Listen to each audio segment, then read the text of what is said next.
సోదరా సోదరి మణులకు నమస్కారములు। आंध्र प्रदेश के गवर्नर एस अब्दुल नजीर जी, यहां के लोकप्रिय और कर्मठ मुख्यमंत्री श्री चंद्रबाबू नायडू जी, केंद्रीय मंत्री के राममोहन नायडू जी, चंद्रशेखर पम्मसानी जी, भूपति राजू श्रीनिवास वर्मा जी, उप मुख्यमंत्री पवन कल्याण जी, राज्य सरकार में मंत्री नारा लोकेश जी, अन्य सभी मंत्रीगण, BJP state president PVN Madhav जी,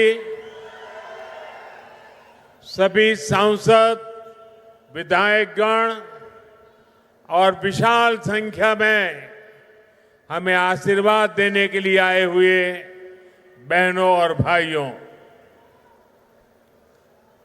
आंध्र प्रदेश गवर्नर एस अब्दुल नजीर गारी की, लोकप्रिय मुख्यमंत्री आंध्र प्रदेश चंद्रबाबू नायडू गारी की, केंद्र मंत्रुलु राममोहन चंद्रशेखर गारी की, भूपति राजू श्रीनिवास वर्मा गारी की, ఉప ముఖ్యమంత్రి వర్యులు పవన్ కళ్యాణ్ గారికి, రాష్ట్ర ప్రభుత్వంలో మంత్రివర్యులు లోకేష్ గారికి, ఇతర మంత్రులకి, బీజేపీ రాష్ట్ర అధ్యక్షులు పీవీఎన్ మాధవ్ గారికి, ఎంపీలకు, ఎమ్మెల్యేలకు, ఇంత పెద్ద ఎత్తున ఈ సభని మమ్మల్ని ఆశీర్వదించడానికి విచ్చేసినటువంటి మా సోదర సోదరీమణులకు అందరికీ కూడా హృదయపూర్వక నమస్కారాలు। सबसे पहले मैं अहोबिलम के भगवान नरसिंह स्वामी और महानंदी के श्री महानंदीश्वर स्वामी को प्रणाम करता हूं। मैं मंत्रालय के गुरु श्री राघवेंद्र स्वामी से भी हम सभी के लिए आशीर्वाद मांगता हूं। ముందుగా మన అహోబిలం నరసింహ స్వామికి మరియు మహానంది శ్రీ మహానందీశ్వర స్వామికి నమస్కరించుకుంటున్నాను। అలా మంత్రాలయంలో గురువు గారు శ్రీ రాఘవేంద్ర స్వామి వారి ఆశీస్సులు కూడా మనందరికీ ఉండాలని కోరుకుంటున్నాను। साथियों, द्वादश ज्योतिर्लिंग स्तोत्रम के पाठ में आता है, सौराष्ट्रे सोमनाथम च श्रीशैले मल्लिकार्जुनम, यानी द्वादश ज्योतिर्लिंगों में प्रथम भगवान सोमनाथ और द्वितीय भगवान मल्लिकार्जुन का नाम एक साथ आता है। मेरा सौभाग्य है कि मेरा जन्म दादा सोमनाथ की धरती गुजरात में हुआ, बाबा विश्वनाथ की धरती काशी की सेवा का अवसर मिला और आज श्रीशैलम का आशीर्वाद मिल रहा है। మిత్రులారా, ద్వాదశ జ్యోతిర్లింగ స్తోత్రంలో ఇలా చెప్పబడింది, సౌరాష్ట్రే సోమనాథం చ శ్రీశైలే మల్లికార్జునం, అంటే 12 జ్యోతిర్లింగాలలో మొట్టమొదటి సోమనాథుడైతే రెండవది మన మల్లికార్జునుడు। నా అదృష్టం ఏంటంటే దాదా సోమనాథుని భూమి అయిన గుజరాత్లో నేను జన్మించాను, అలాగే బాబా విశ్వనాథుని భూమి అయిన కాశీకి సేవ చేసే అవకాశం నాకు లభించింది। మరియు ఈరోజు నేను శ్రీశైలం స్వామివారి ఆశీస్సులు ఈరోజు పొందాను। साथियों, श्रीशैलम में दर्शन के बाद मुझे शिवाजी स्फूर्ति केंद्र जाकर उन्हें श्रद्धांजलि अर्पित करने का अवसर मिला। मैं इस मंच से भी छत्रपति शिवाजी महाराज को नमन करता हूं। మిత్రులారా, శ్రీశైలం దర్శనం తర్వాత ఛత్రపతి శివాజీ స్ఫూర్తి కేంద్రాన్ని సందర్శించుకొని ఆయనకు నా శ్రద్ధాంజలి అర్పించుకునే అవకాశం కూడా లభించింది। ఈ వేదిక నుంచి మరొకసారి ఛత్రపతి శివాజీ మహారాజ్కి కూడా నా నివాళులు అర్పించుకుంటున్నాను। मैं अल्लमा प्रभु और अक्क महादेवी जैसे शिव भक्तों को भी प्रणाम करता हूं।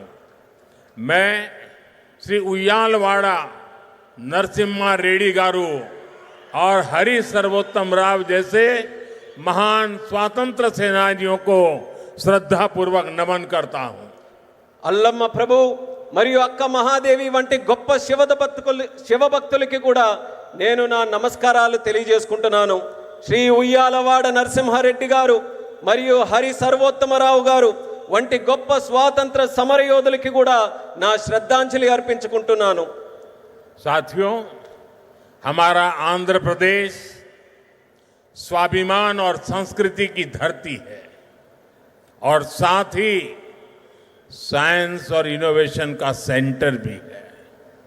यहां असीमित संभावनाएं भी है और युवाओं का अनंत सामर्थ्य भी है। మిత్రులారా, మన ఆంధ్రప్రదేశ్ ఆత్మ గౌరవానికి మరియు సంస్కృతికి నిలయం. మరి ఇది సైన్స్కు ఇన్నోవేషన్కి కూడా ఒక కేంద్రం. ఇక్కడ అనంతమైన అవకాశాలు ఉన్నాయి మరియు ఇక్కడ యువతకి అపారమైనటువంటి శక్తి కూడా కలిగి ఉంది. आंध्र को अगर जरूरत थी तो सही विजन और सही नेतृत्व की जरूरत थी। आज चंद्रबाबू नायडू गारू और पवन कल्याण गारू के रूप में आंध्र के पास वो विजनरी लीडरशिप भी है और केंद्र सरकार का पूरा सहयोग भी है। ఆంధ్రాకి ఏదైనా అవసరం ఉంది అంటే ఒక సరైన విజన్ మరియు సరైన నాయకత్వం తాలూకు అవసరం ఉంది. నేడు చంద్రబాబు నాయుడు గారు మరియు పవన్ కళ్యాణ్ గారి రూపంలో ఆంధ్రాకి ఆ శక్తివంతమైనటువంటి నాయకత్వం ఉంది మరియు కేంద్ర ప్రభుత్వం తాలూకా పూర్తి మద్దతు కూడా లభిస్తుంది. साथियों, पिछले 16 महीनों में आंध्र प्रदेश में विकास की गाड़ी तेज गति से दौड़ रही है। डबल इंजन की सरकार में अभूतपूर्व प्रगति हो रही है। आज दिल्ली और अमरावती मिलकर तेज विकास की दिशा में आगे बढ़ रहे हैं। మిత్రులారా, గత 16 నెలల్లో ఆంధ్రప్రదేశ్లో అభివృద్ధి తాలూకా వాహనం శరవేగంగా కదులుతుంది. డబుల్ ఇంజిన్ ప్రభుత్వంలో రాష్ట్రం అపూర్వమైన ప్రగతి కూడా సాధిస్తుంది. నేడు ఢిల్లీ మరియు అమరావతి ఈ రెండు కలిసి వేగవంతంగా అభివృద్ధి వైపు ముందుకు సాగుతున్నాయి. और जैसा चंद्रबाबू ने कहा, इस तेज गति को देख करके मैं कह सकता हूं कि 2047 में आजादी के जब 100 साल होंगे, विकसित भारत होके रहेगा। చంద్రబాబు గారు చెప్పినట్టు నేను చెప్పగలను. 2047 నాటికి ఎప్పుడైతే భారతదేశం 100 సంవత్సరాలు స్వాతంత్రం సంపాదించుకుని తయారవుతుందో ఆనాటికి ఖచ్చితంగా ఈ భారతదేశం వికసిత భారతదేశంగా తయారవుతుంది. अभी बाबू ने बहुत ही भावना के साथ अपने विचारों को व्यक्त किया, लेकिन मैं विश्वास से कहता हूं कि 21वीं सदी हिंदुस्तान की सदी होने वाली है। ఇప్పుడు 21वीं सदी 140 करोड़ हिंदुस्तानियों की सदी होने वाली है। ఇప్పుడు బాబు గారు ఎంతో ఆవేదనతో భావాలతో మాట్లాడారు. అదే రకంగా నేను కూడా చెప్పగలను, ఈ 21వ శతాబ్దం భారతదేశం తాలూకా శతాబ్దం. ఈ 21వ శతాబ్దం భారతీయులు 140 కోట్ల భారతీయుల తాలూకా శతాబ్దం ఇది. साथियों, आज भी यहां सड़क, बिजली, रेलवे, हाईवे और व्यापार से जुड़े कई प्रोजेक्ट्स का उद्घाटन और शिलान्यास किया गया है। ये प्रोजेक्ट्स राज्य में कनेक्टिविटी को मजबूत करेंगे, इंडस्ट्री को बढ़ावा देंगे और लोगों के जीवन को आसान बनाएंगे। మిత్రులారా, నేడు రోడ్లు, విద్యుత్ రంగం, రైల్వే, హైవేలు మరియు వాణిజ్యానికి సంబంధించిన అనేక ప్రాజెక్టులకి శంకుస్థాపన మరియు ప్రారంభోత్సవం చేసుకుంటున్నాం. ఈ ప్రాజెక్టుల వల్ల రాష్ట్రంలో కనెక్టివిటీ బలోపేతం అవుతుంది, మరియు పరిశ్రమలకి ఊతమిస్తూ మరియు ప్రజల జీవితాన్ని కూడా సులభం చేసే అవకాశం కల్పిస్తుంది. इन परियोजनाओं से करनूल और आसपास के इलाकों को बहुत फायदा मिलेगा. मैं इन परियोजनाओं के लिए राज्य के सभी लोगों को बधाई देता हूं.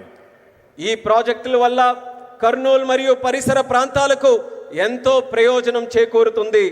ఈ ప్రాజెక్టుల కోసం రాష్ట్ర ప్రజలందరికీ కూడా మరొక్కసారి నా తాలూకా అభినందనలు తెలియజేసుకుంటున్నాను. साथियों, किसी भी देश और राज्य विकास के लिए एनर्जी सिक्योरिटी बहुत जरूरी है. आज यहां बिजली के क्षेत्र में अराउंड 3000 करोड़ रुपीस का ट्रांसमिशन प्रोजेक्ट शुरू हुआ है. इससे देश की एनर्जी कैपेसिटी और बढ़ेगी. మిత్రులారా, ఏ దేశమైనా రాష్ట్రమైనా అభివృద్ధి చెందాలనంటే ఇంధన భద్రత చాలా కీలకం. నేడు విద్యుత్ రంగంలో కూడా దాదాపు 3000 కోట్ల రూపాయలు విలువైన ట్రాన్స్మిషన్ ప్రాజెక్టులు కూడా మనం ప్రారంభించుకుంటున్నాం. దీని ద్వారా దేశం తాలూకా ఇంధన సామర్థ్యం కూడా మరింత పెరగబోతుంది. साथियों, तेज विकास के बीच हमें पुरानी स्थितियों को भी भूलना नहीं है. 11 साल पहले जब केंद्र में कांग्रेस सरकार थी, तब प्रति व्यक्ति इलेक्ट्रिसिटी की खपत औसतन 1000 यूनिट से भी कम थी. तब देश को ब्लैकआउट जैसी चुनौतियों का भी सामना करना पड़ता था. हमारे गांवों में बिजली का खंभा भी नहीं लगा था. మిత్రులారా, వేగవంతమైన అభివృద్ధి మధ్య మనం గతాన్ని మాత్రం మర్చిపోకూడదు. 11 సంవత్సరాల క్రితం కేంద్రంలో కాంగ్రెస్ ప్రభుత్వం అధికారంలో ఉన్నప్పుడు సగటు